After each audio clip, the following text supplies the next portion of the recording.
Welcome to the Crazy Cool Family Podcast with Don and Suzanne Manning. Parents, what if we could give you the power to transform your family into something absolutely amazing? A family where everyone is healthy, gets along, loves Jesus, and has great purpose in life. Hey, let us flip your thinking to unlock the power God has given you to create your own Crazy Cool family.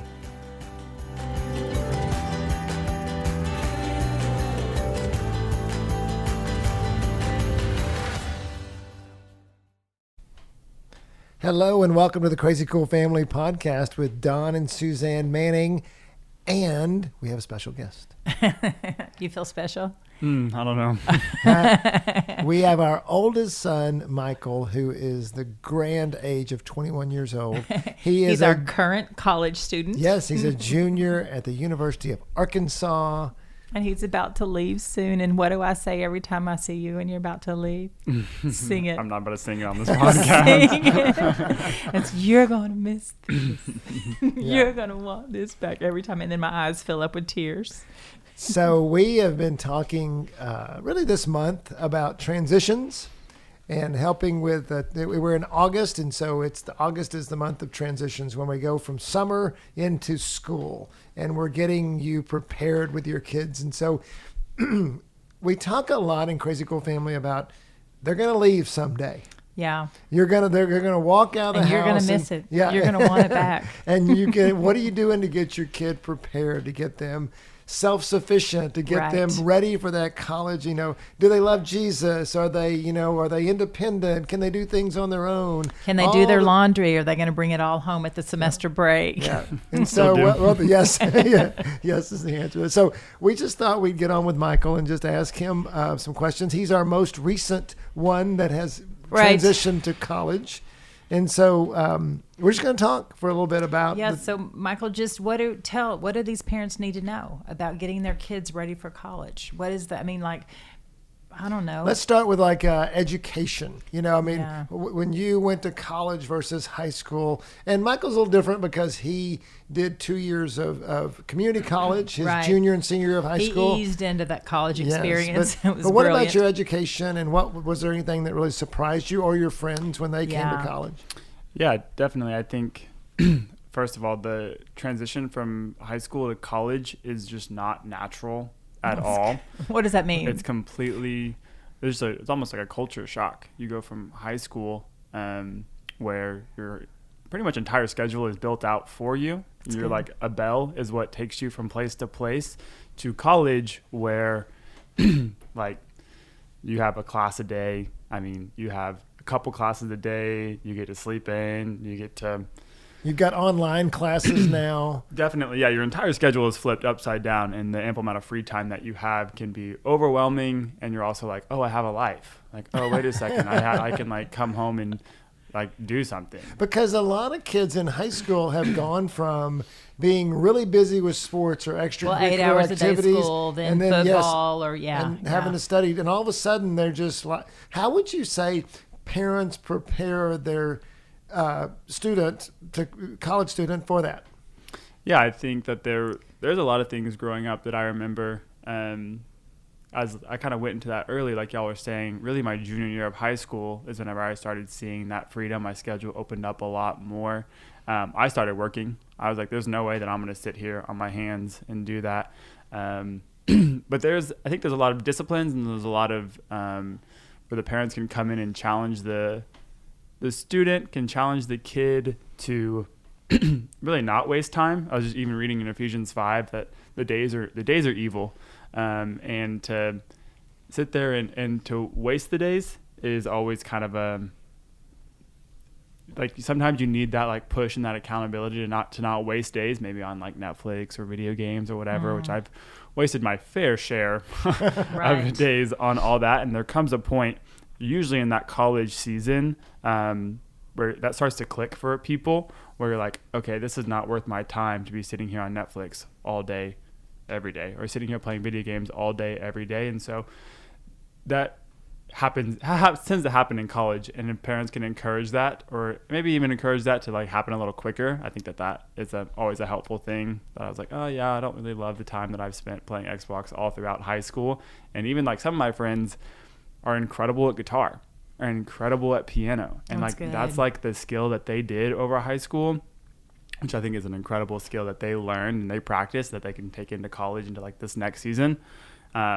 And so, yeah, y'all should have put me in piano lessons. Definitely. Yeah, we should have. We had no Instead idea of- you had any kind of musical talent I whatsoever. don't, but I think I might have a little bit. If we had invested in that. No, I love what you're saying there. And parents, I hope that you heard that. What he's saying is to encourage your student, first let them know that they're about to have a whole bunch of time on their hands and encourage them with something other than Netflix. I mean, would it be helpful if the parent said, okay, put yourself on a couple hours? Or, I mean, would it be helpful if the parents gave the kid a choice to make a schedule? Or would you feel like, wait a minute, I don't live under your roof anymore. You can't control me.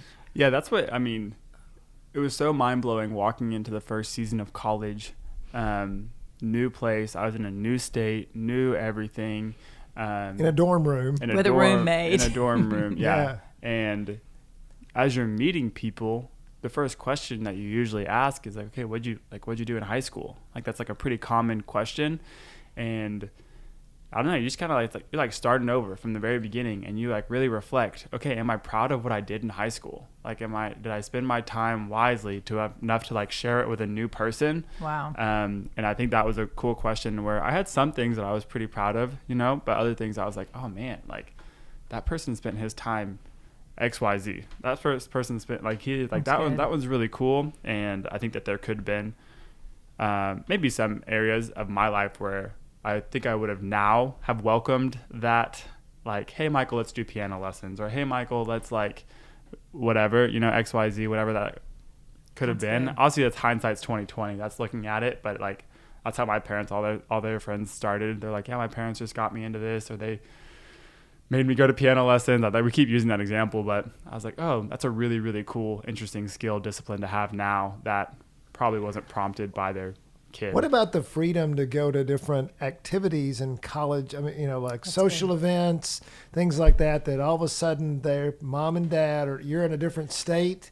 I remember Madeline saying when she went to Texas A&M that, so 10,000 freshmen, and they have this week before school starts. So no classes. Yes, and so she's calling us going, who thought of this? Are the adults in this world insane? Yeah, because There's one security guard. and there's 10,000 freshmen loose for a week. Yeah. So, but I mean, and obviously that's an extreme example, but I mean, throughout your first couple of years, what have you found with not just yourself, but other kids going from this more controlled high school life, maybe curfews, things like that, to all of a sudden we can pretty much do whatever we want?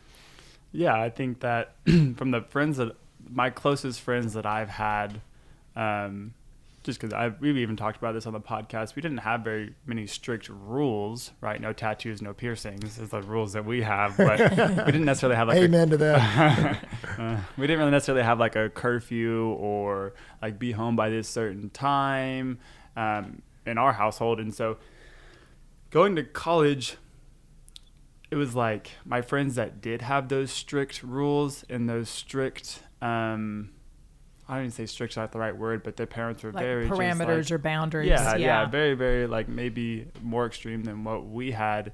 And they really had a good, fun, crazy first couple of semesters of college, and they kind of did their own thing, just because they like were tasting freedom for the first time, like complete. Would you freedom. recommend that parents in their junior and senior years try to give their kids some freedoms and try to test it out a little bit before they go on their own?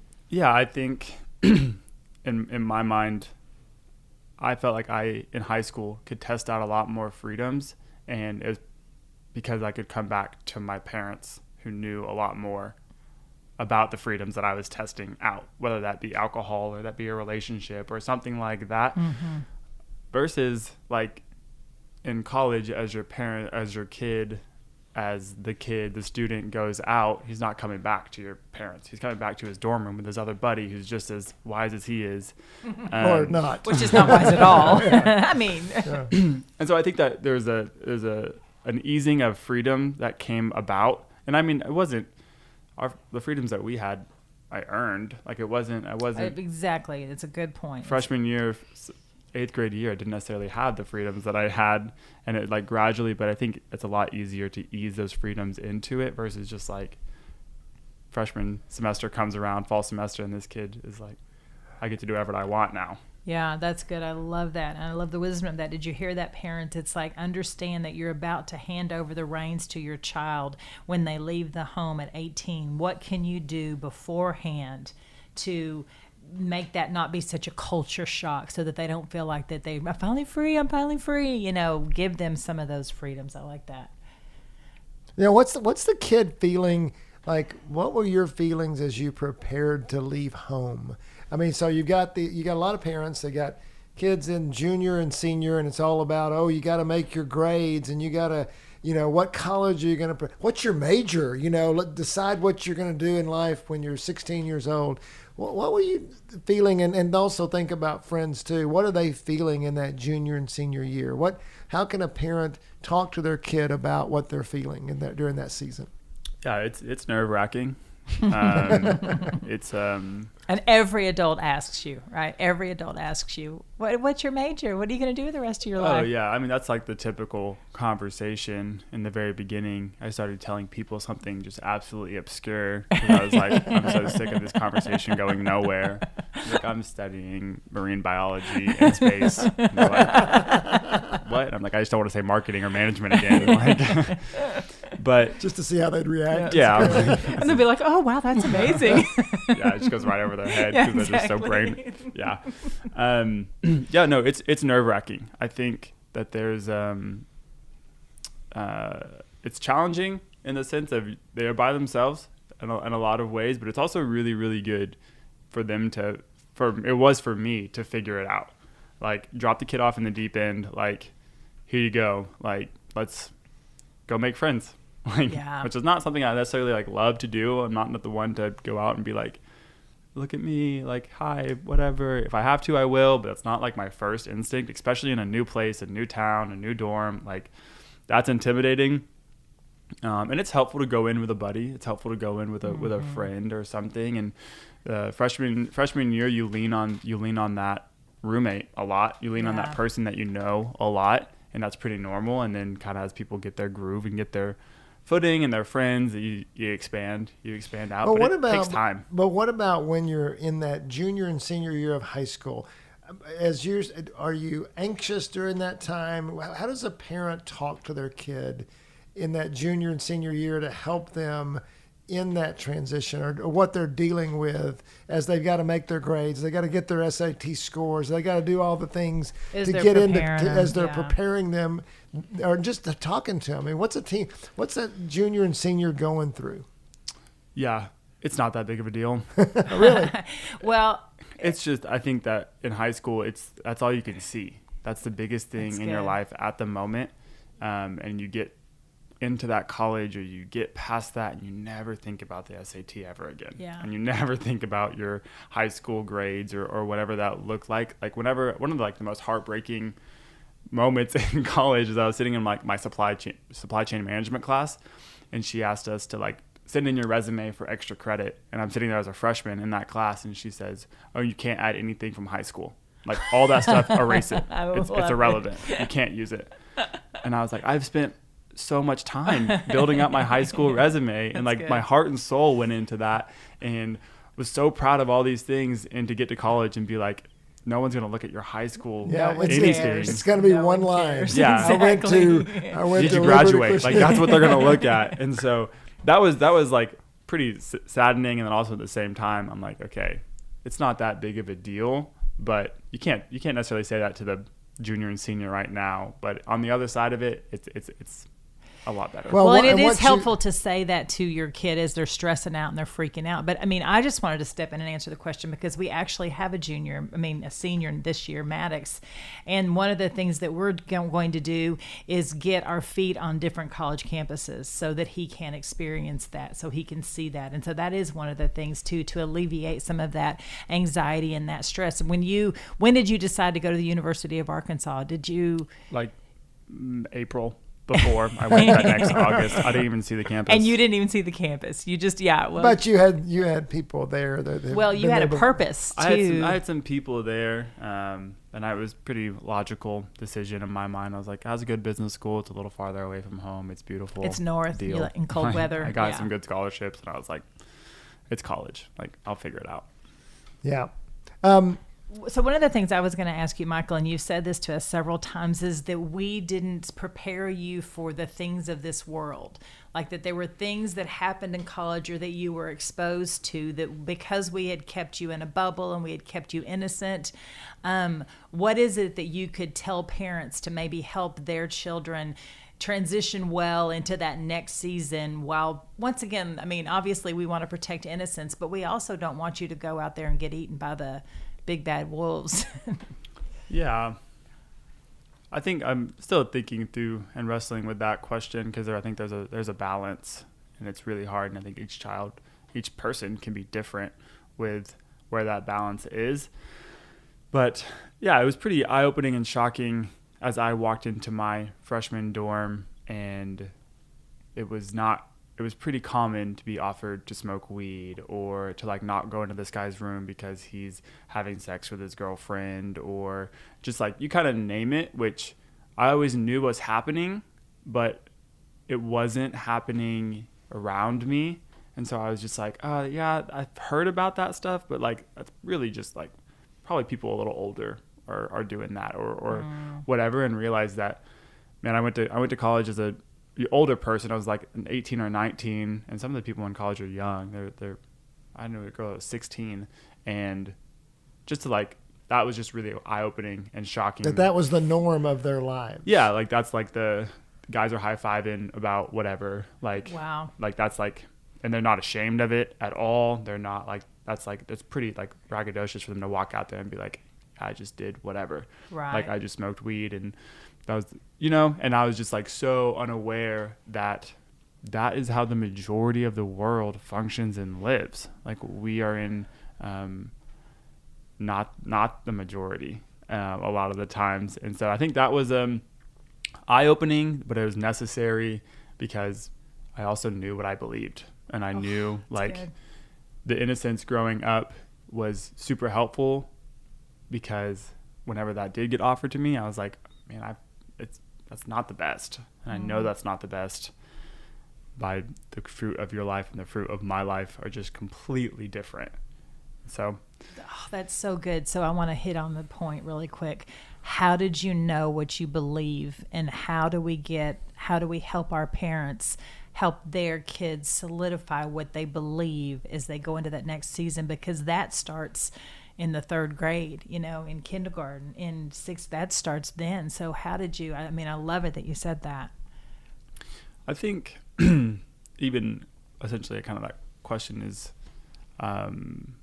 like what made me, like what, like, is that kind of that question? Yeah. Like what made your belief system? What are the factors? And how are you? Yeah. Why do you think what you think now, and choose what you choose? Yeah, I think that there was multiple men in my life that influenced that outside of my dad, that helped walk me through, this is what a man believes. This is how a man acts. This is how, when I went through the book, Man in the Mirror, I don't know who the author is. Patrick Morley, I think. Sure. That's impressive, Don. Went through that book with a group of guys, and I don't know if it's right. fact check. So don't hold to that name, but yeah, I'm looking for it on the bookshelf. And that one, it was super influential. I remember the guy leading the group had a guy from each season of life. So he had a married guy with a kid. He had a married guy with a couple kids, a married guy just newlywed with a kid, and then a guy who was like just out of college, another guy who's kind of doing his own business, then me, the youngest, in there. And so as we were going through that, walking through them and just seeing what they did, and just trying to be a learner in multiple ways, because I was the youngest in the group, and so I was like about 5 years. I think that was a big factor in my life, to be like, okay, yeah, this is what a man looks like. This is what he does. And a man says no whenever he doesn't feel that there's something right. And a man like stands up for what he believes. And yeah, at that time I had grasp of what I was believing, and it was starting to become my own. And I think that's like a crucial part as people go into college, is that they really do get to decide. And you hear that all the time. Is their faith their parents' faith, or is it That's is good. it their own faith? And yeah, I think y'all laid a foundation that I could hopefully continue and can continue to make it my own faith, because it is my own faith now. I looked up That's the good. author, and it's actually Michael Jackson. Oh, Man in the Mirror. Remember the Man in the Mirror song? Not true. No, it is really Patrick Morley. But the first thing I did, I typed in Man in the Mirror, and it's like Michael Jackson. I was like, Great wait, song, by the way. It is, yeah, it's like, wait a minute. Well, Michael Jackson didn't write this book. Oh yeah, the song. So, That's great.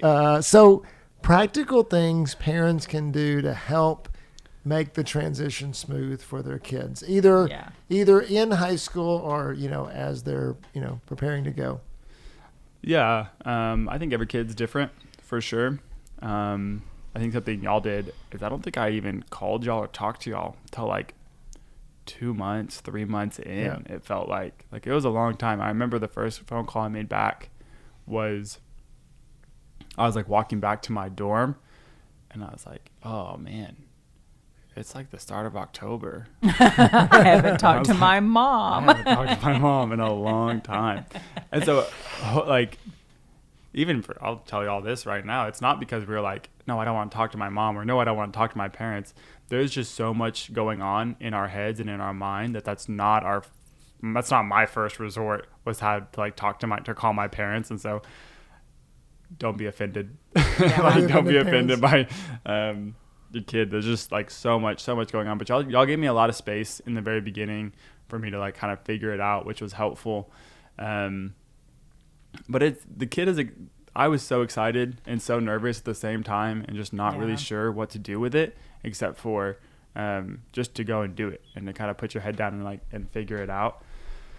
It seems like a lot of kids withdraw that first semester, maybe even that first year. Did you see that a lot? I mean, we hear about it, but I mean, where kids just they don't know how to handle this freedom.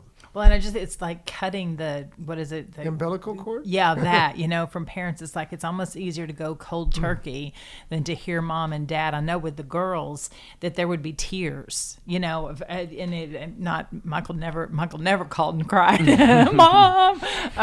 But with the girls, and so it was easier. I think one of them even said it would be easier just not to talk to me at all, and not to think about me or life or whatever that is, and to move full speed ahead. Because in they're the life homesick. Did you see kids being homesick? Yeah, definitely. A lot of kids being homesick. And it really is, maybe even as you are, if you do have kids going off to college, some of the most refreshing times is just coming home for a weekend. Yeah. And that's like really, really nice, just to like not have to worry about college and life in there, and just being home. But yeah, I think giving space, sitting in a prayer right before they leave, praying over them, is just comforting and huge, because you drive off and they're gone. Like, that's it. Well, one of the things that we always do, and when we did it with Michael, he was like, wait, what are we doing? But about the third visit, he picked up on it, was we'd go buy groceries.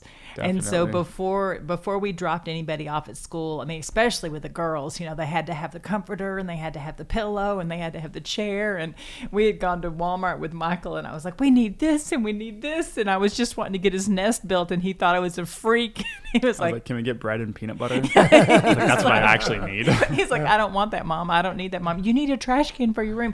I'd rather have peanut butter crackers. I'm like, okay, let's go to the grocery section. And so that just, I don't know, even for like the mama's heart, just to speak to you moms as you drop your kids off, to prepare their space for them, or help them prepare their space. And if you're not going with them, then help them pack their car and get all the things that they haven't thought that they might need together for them. Well, and let me just end this with us as we kind of wrap this up. Thanks, Michael, for being on. Oh, yeah, one more thing. Yeah, I think the last thing, one of the most influential things that y'all did for me growing up, whenever I went to college, is the question of, and it's like, what would your roommate do? Like, whenever you're like, as I'm like cleaning my room, Mom, you said that all the time. You're like, hey, you need to clean your room because eventually you're going to be living with somebody and you are going to make them so mad if you keep your clothes on the ground. If they step on your dirty underwear, they're going to hate you. Yeah, or make sure you need to clean the bathroom because you're going to be living, and eventually you're going to be living with your wife. And like, trust me, you're going to thank me at this time. And so after me being maybe a little bit prepared for that, but my roommates maybe not being prepared or having they didn't have me in there brainwashing them. I'm like, y'all are annoying me. Like, why did you not think about your roommates as you were 4 or 5, 5th grade, you know? That's good. Teach your kid not to be a slob. Yeah. And throw the future in there. Your Yeah. roommate, that's good. So as we finish up, I just want to, I want to finish with this, is that I remember dropping Madeline off. That was our first daughter, Molly. She stayed at home for a while. And then God bless her. Yeah. I was so grateful I wasn't ready yet. But the second one, and I remember waking up that morning we were leaving. And I'd had a real busy summer, and so it really hadn't hit me. I just woke up and nobody was awake, and I was somewhere, and I just started sobbing. I mean, just crying. I was like, where is this coming from? And my point to it, I mean, it was like it lasted for a while as I was just letting go of the emotion. So as you're building this child up to go to college, it is a transition. Yeah. It's a big transition. That's what Michael, you said that. And so, it's kind of like, well, if we were to go through a death or we go through something that happens that's big, we treat it as if it is, and we kind of make allowances for it. And that's what we got to do with these transitions, with the transition to college, is realize it is a big deal. And so you want to give your kids grace. You want to give yourself grace, and realize you're probably going to stumble over it, and you're probably going to make some mistakes, and it's probably going to feel a little awkward and for everyone. And so, but that's okay. And I hope today we've given you some insight just to how to get your kid prepared a little bit more, and then how to deal with that first year when they're in that dorm room. Oh my goodness. I left Michael in Arkansas, and I'm like, him and his roommate in this little bitty dorm room, all this stuff, and I'm like, good luck to you, buddy. But it was, it is fun. You even had a realization there, like, wow, I'm the only person here. I mean, my whole family is somewhere else, and I'm not Definitely. anywhere near them. Yeah. Well, and I hope this helps, and we will finish up. Michael, you got any parting words? Nope. It's exciting. It's a fun time. Yep. Suzanne? No, you can do it. I mean, there will be a lot of tears. Like, I have a knot in my throat right now. Oh my. Okay.